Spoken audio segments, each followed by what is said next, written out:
Hello and welcome to the third edition of the UNews Weekly, coming to you from the UN Information Office in Uzbekistan in cooperation with all 9 UN agencies operating in the country. We're happy today to inform you about the most important UN news of the week. I am Layla Fatah and I am Bobo Kamilov. Welcome to the show. So in today's program, message from the UN Secretary General for 2013 International Year of Water Cooperation. Water is central to the well-being of people and the planet.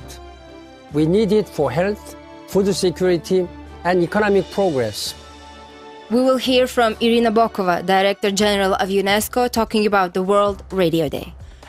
In this age of new media, radio remains the medium that can carry any message to any place at any time. We will hear an interview with Krista Pickett, a representative from UNESCO Tashkent, who spoke about the UN Radio Day. As we promote communication and information, the media, pluralism, the independent media, professional capacities of journalists are very important in our program. Also our guest today, Faizullah Salahuddinov, managing a project on budget system reforms. This gender budgeting is aimed to provide more opportunities to women to realize their potential. But first, International Water Day is held annually on the 22nd of March as a means of focusing attention on the importance of fresh water and advocating for the sustainable management of freshwater resources. UN Water has called upon UNESCO to lead the 2013 United Nations International Year on Water Cooperation, and Ban Ki-moon, the UN Secretary General, delivered a speech in which he outlined the importance of the International Year of Water Cooperation. Have a look. I'm pleased to greet all participants at the inaugural event of the International Year of Water Cooperation. Water is central to the well-being of people and the planet. We need it for health, food security, and economic progress. Water holds the key to sustainable development. We must work together to protect and carefully manage this fragile, finite resource. Each year brings new pressures on water. Growing populations, climate change. 1/3 of the world's people already live in countries with moderate to high water stress. Competition is growing between farmers and herders, industry and agriculture, town and country. Upstream and downstream and across borders, we need to cooperate for the benefit of all now and in the future. The United Nations General Assembly has designated 2013 the International Year of Water Cooperation. Let us harness the best technologies and share the best practices to get more crop per drop. Let us promote water rights, waste less, and design intelligent policies so all users get a fair share. Let us invest in water. Water is life. Radio is one of the most important means of widening access to knowledge, promoting freedom of expression, and encouraging mutual respect and multicultural understanding. So let's listen to a message from Irina Bokova, Director General of UNESCO, talking about the World Radio Day. We celebrate radio today because radio still reaches more people than the internet or television. In this age of new media, radio remains the medium that can carry any message to any place at any time. It is both a platform for global conversation and a forum to address local problems. It provides a voice to the voiceless, to the poor, to minorities, to women. It helps educate the illiterate, and it saves lives during natural disasters. For the world's growing youth population, radio is a channel for sharing and learning. This is why we must promote freedom of opinion and expression and protect the safety of all journalists. This is why we must harness radio's power to build new bridges of respect and understanding between people. This has never been as important as it is today. We are living in the digital age, but radio remains a force to shape the world for lasting peace and sustainable development. This is our message on World Radio Day. As the entire world celebrated the World Radio Day this week, Nigina Khaitova of the UN Information Office went along to speak to Mrs. Krista Pikat, who's the head of UNESCO's Tashkent office, to talk about the importance of World Radio Day and why radio matters in promotion of culture, understanding and development. Thank you very much, Krista, for your time. And my first question is, why is World Radio Day so important? Why does it matter? World Radio Day is important because it was proposed by the General Conference of UNESCO in 2011 that the world should celebrate the World Radio Day. Then the General Assembly endorsed the proposal, given that the world community recognizes that it is a means that reaches the biggest numbers of people still. Radio, according to ITU statistics, are available in 75% of the poorest households in the world. So it means that it's a easiest means to reach those who live in poor communities, who live in marginalized situations, who live in rural areas, and this is why everybody recognizes the importance of radio. The day was actually chosen. The date was chosen because of the fact that in 1946, on the 13th of February. It's a date of the establishment of the radio of the United Nations, and this is why it was proposed that we celebrate the World Radio Day on the 13th of February. It is also recognized that in the digital age the connectivity issues are perhaps not so important. People are reachable, but what is important is the content. So that's why UNESCO called for the celebration of the day by promoting contacts through broadcasting networks and giving the voice to those who may not necessarily have it every day. We believe that it is very important to diversify the content that is broadcast on the radio, and that this is why we should give young journalists, young people like yourself, the possibility to take the microphone and go out and speak about issues that matter to young people, so that the information that would be provided in radio would be more meaningful for different people and of different ages and different sex. UNESCO promotes culture, art and education. And what do you make of the role of free press and journalists in this important machine? UNESCO promotes not only education and arts and culture, but also the sciences and communication and information.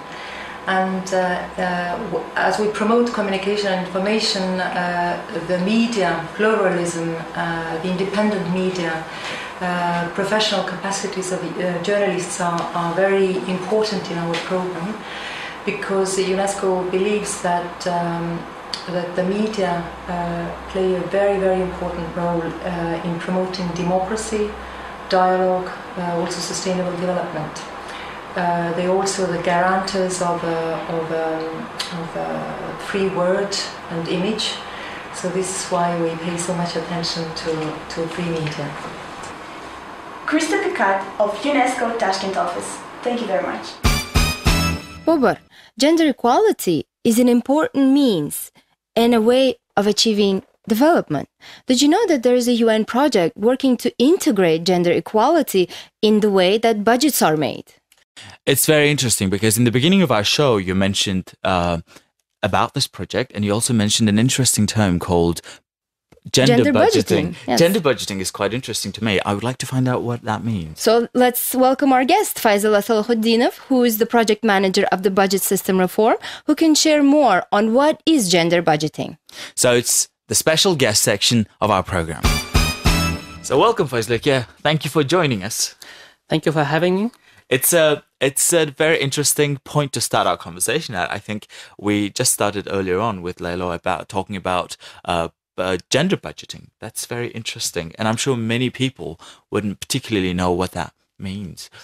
Tell us what it is. Yeah. Yes. Although it's a quite new concept in Uzbekistan, but it is very popular in many other countries. Gender budgeting means application of gender mainstreaming into the budgetary process.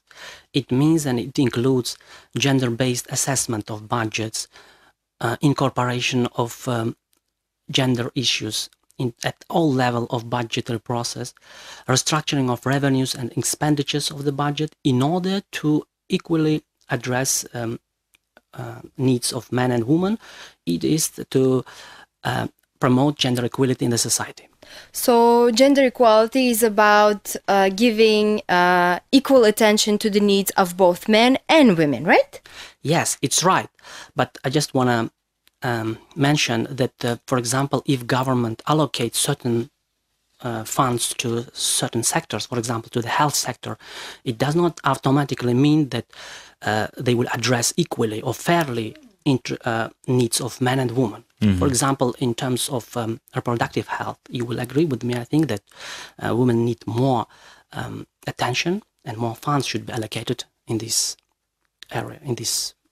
It's interesting. Thank you for going into the detail with that, with the explanation of it. But I think many people would like to find out what that means for an ordinary person who doesn't work in a health sector or who doesn't work in a government organization. What would it mean for a typical family man? As you know, gender issues and gender patterns exist in many countries, and including Uzbekistan. And the government has its commitments under MDGs and under other international conventions to address these issues and to promote and to ensure gender equality in the society. So what does it mean, gender budgeting for the particular person? Yeah, for example, if we address our attention to the women, yes, this gender budgeting is aimed to provide more opportunities to women to realize their potential, to increase the rates of employment of women, to increase the free time for women so that they will have more time to develop themselves, and ultimately it will contribute to the more effective poverty reduction. It will increase income levels of women, and ultimately it will result in economic growth. So this means that in this important thing that you are doing in terms of making budgets gender sensitive, who do you partner with? Budget system reform in Uzbekistan project generally aimed at reforming the budgetary system in Uzbekistan to make it more efficient, more transparent and accountable. And as one of the subcomponents, we just piloted and presented this gender budgeting concept and just attempted to make some institutional analysis and developed some indicators to present them to our main partner, Ministry of Finance, which is the implementing agency of our project, and to other key stakeholders, which are the Parliament of Uzbekistan, other key ministers and agencies. And what about local hakimiyats? Are you engaging them as well? Yeah, you are right. Actually, our institutional analysis was more related to the gender-sensitive analysis of local budgets. So we piloted this concept within two local authorities, with the Hakimat of Jizak province and Orta-Cherchik district of the Tashkent province. Great. That sounds like a real achievement, Babar. What do you think? Exactly. And you're going wider and wider. How long have you been working for now within this project?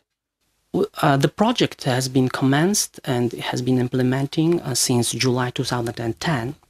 But as I mentioned earlier in our conversation, this is a quite new concept. So we just started it. We just presented the principles of gender budgeting. We are just trying to explain and to advocate this important thing, and still we need to go a long way, to say honestly, because first there are some, according to findings of our analytical work, we just find out that there are key issues. Our first is there is a need for further sensitization and awareness raising of public servants and decision makers and general public as well on the gender issues and on the principles of gender budgeting. So still we need you have some way to go as well.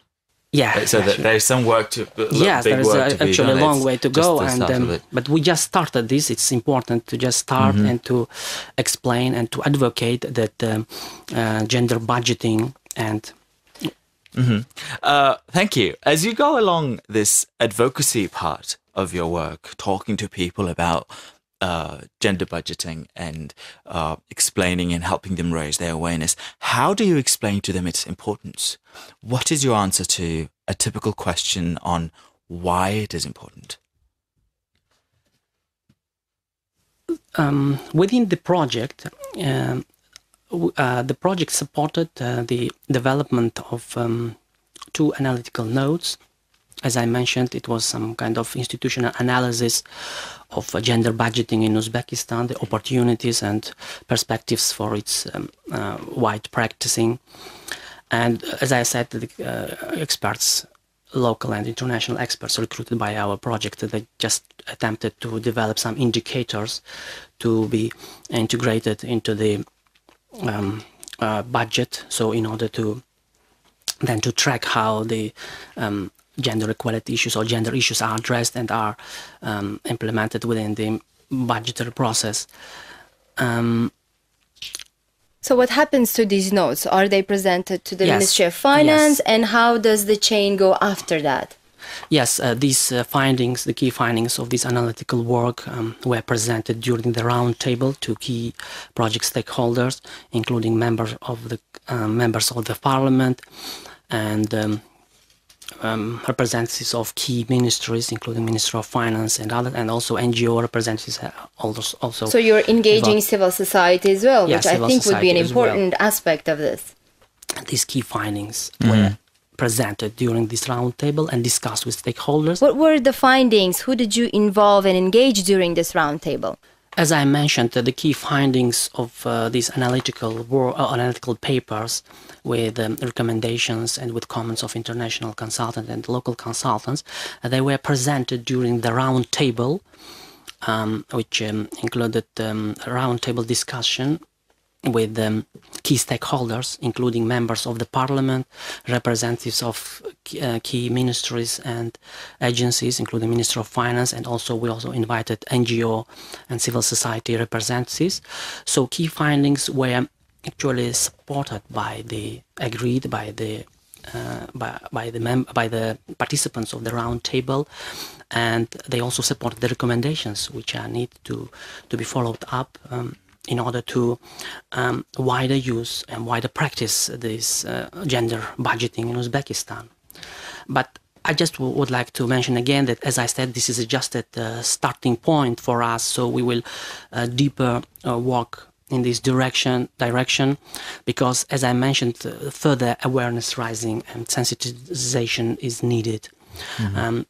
Also, in order to make a deep assessments of the budgets, we need more sex disaggregated data to be available in order to identify the gender gaps in budgets and other sector and state programs.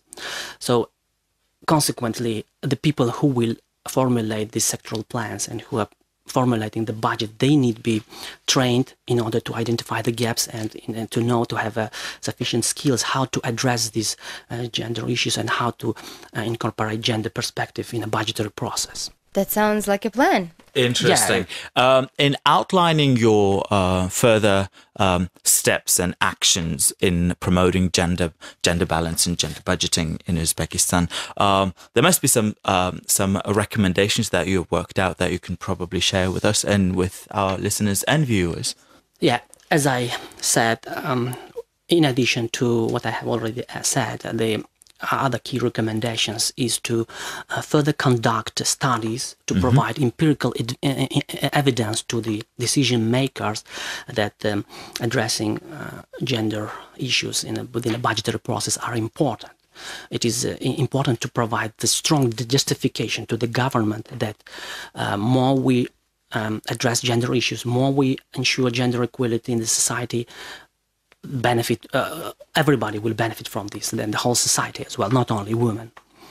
Another thing is, as our international consultant recommended, it is easier to incorporate gender perspective into the budgetary process if the program and performance budgeting is in place. So what we are currently doing this, because one of the subcomponents of the project related to the introducing of the performance budgeting methodology within the budgetary process. So it is easier, for example, to incorporate indicators, gender sensitive indicators into the budget programs, and then to track them and to see how they are. So this is another recommendation. And in terms of, as we said, in terms of local budgets or local authorities, there were also some important recommendations, such as a further fiscal decentralization, providing more opportunities for local authorities to develop their own strategies, including the gender equality strategies and programs, so to provide more opportunities for them.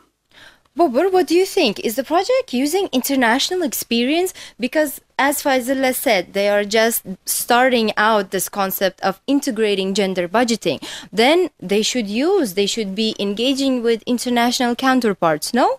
I think he's exactly the right person to direct that question to, because what is the international practice so far? What best experiences have you brought or are you working on bringing to the country to further promote the idea and the concept behind it? Yeah, I think I forgot to mention that within this analytical work, our experts conducted some review of experience of other countries and best practices in implementing gender budgeting in other countries. So these findings also were presented during the round table. And yes, we are on a way to find out which are the best, which one of them are best suitable for application in Uzbekistan. So we are also working on this. Yeah, so we're working on that, and I think it's a good point to finalize our conversation on today. And there are recommendations. We've talked about the results, and we've talked about partnership. And I think there will be more to come soon in our next program, so we can follow up on the developments. We'll absolutely have Faizullah invited to our show again, so he can share the findings and what were the follow-up steps that they've done. So far, we wish you good luck with the project, and thank you for joining us. Thank you. Thank you for you. This is it for now. Stay tuned next week to learn more about UN in Uzbekistan. And of course, we'll bring you more stories from the life of all 9 agencies working in Uzbekistan and the latest developments in the life of United Nations. And please, just final reminder, don't forget to go to www.un.uz for more details of the stories we covered today and the rest of the stories that the week has witnessed. And on Facebook, you can stay in touch with us and keep abreast of the latest developments by visiting facebook.com/Unique Tashkent. So far from me and Lilo and the rest of the team, it's goodbye. Goodbye.